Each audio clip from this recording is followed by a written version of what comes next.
My name is Souza, and I'm from Brazil. So, I will talk a little bit about my story so far with my product, my hardware startup. And, well, I'm from Brazil's capital, Brasilia. So when I was back in my hometown, I had a respectable job in a bank, so the biggest bank in Brazil. And I was also working as a personal trainer. So this was to get money to actualize my dream, which at that time was to open my own gym. Okay, so nothing to do with what I'm doing now. Anyway, my father is a businessman and has his own franchise of stores. So in my hometown, this is very famous. So I also have my background in engineering in one of the best universities in Brazil.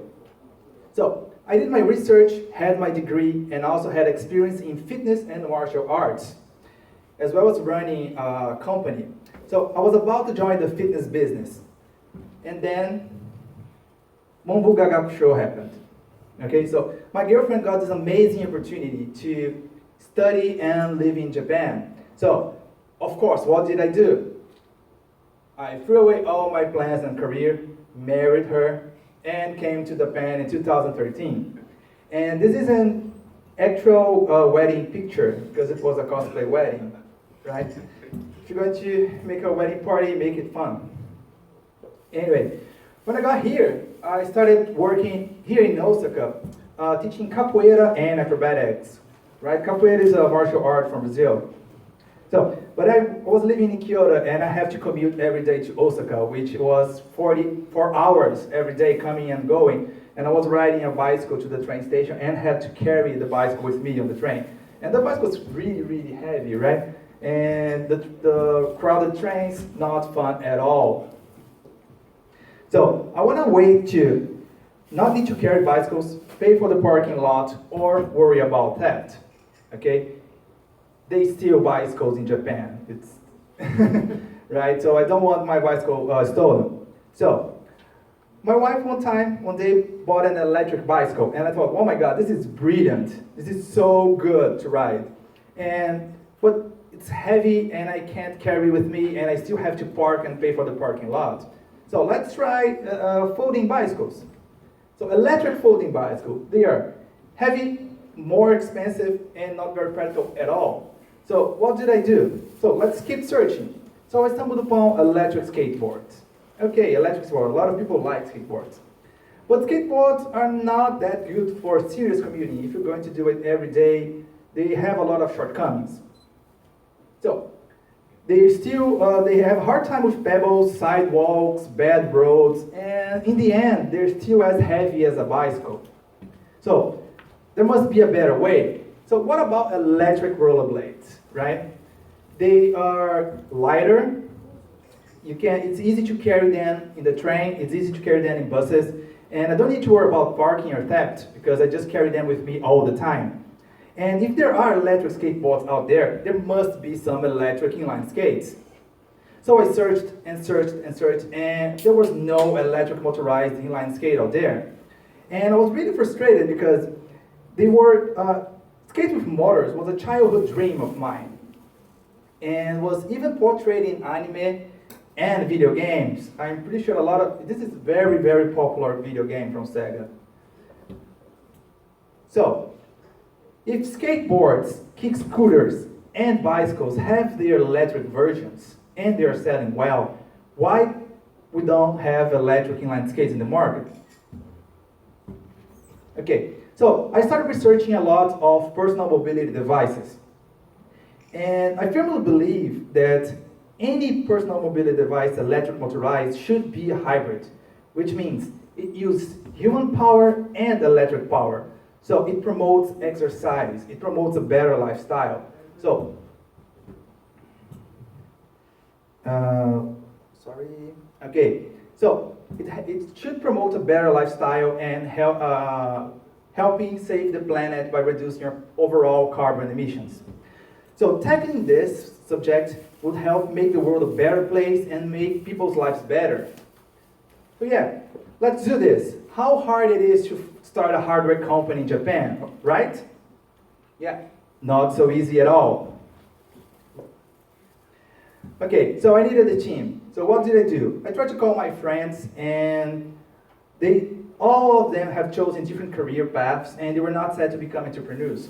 All of them have good jobs, families, and they didn't want to risk all. So I had no other path to go than to go alone. So the electric bicycle market is getting bigger and bigger and bigger every year. So what started with a lot of skeptical people out there, so there's a lot of electric bicycles being sold worldwide. And, okay, sorry. So, there's a lot of people that believe in this market, okay? So, finally, the eco/green mindset is trending, and it's cool not to own a car right now. So if you are concerned with the environment, suddenly you are cool. So why? Why there is no electric inline skate in the market?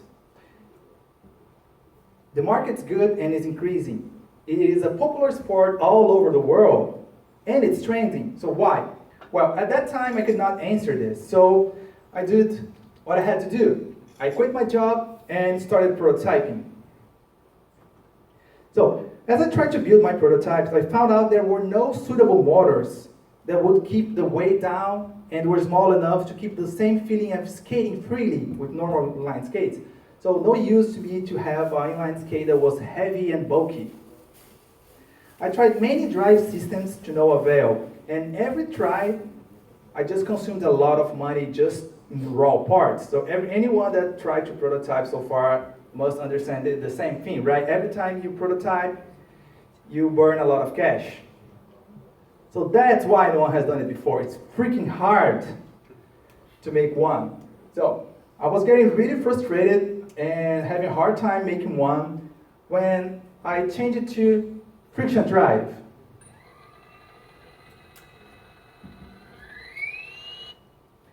Okay, this is an old drive system which is not popular anymore ever since we got Kevlar drive belts. But this is the perfect solution for something as compact and light. Okay, and you even have a better efficiency than the Kevlar belts. So I am a hardware startup and I am a solo founder so far.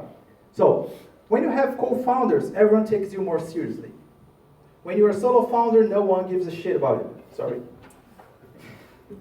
So somehow, when you have two people working with the same work, if you have the same prototype built with two people, it's better than when we have one people. So even if I'm good enough to make this on my own.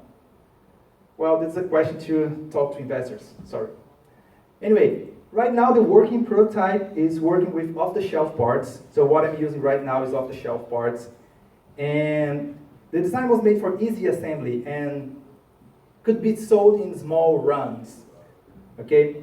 And so I could start selling it without a large initial investment.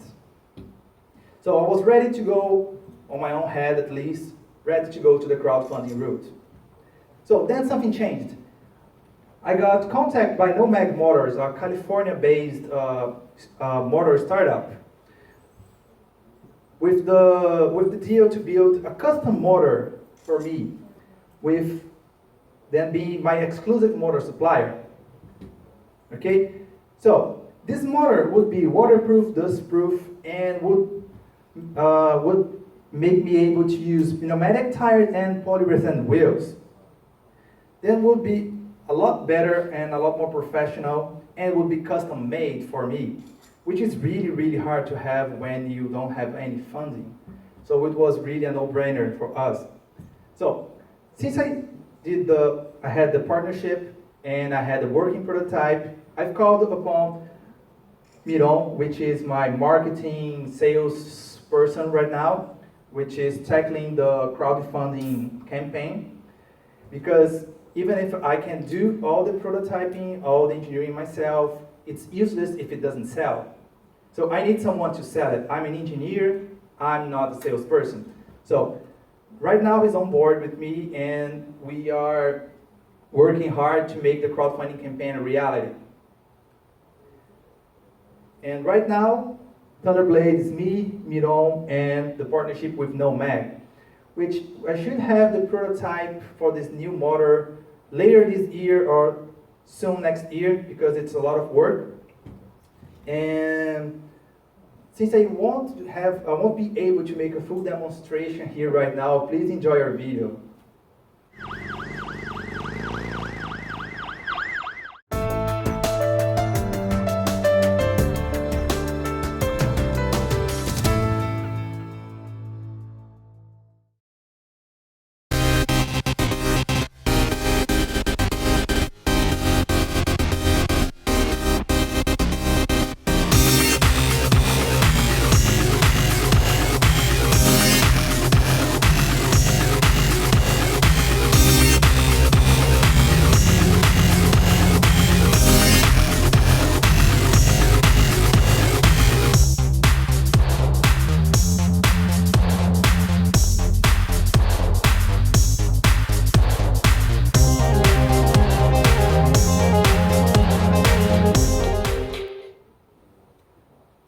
Okay, although I put here Kickstarter, I don't know if I go to Kickstarter yet.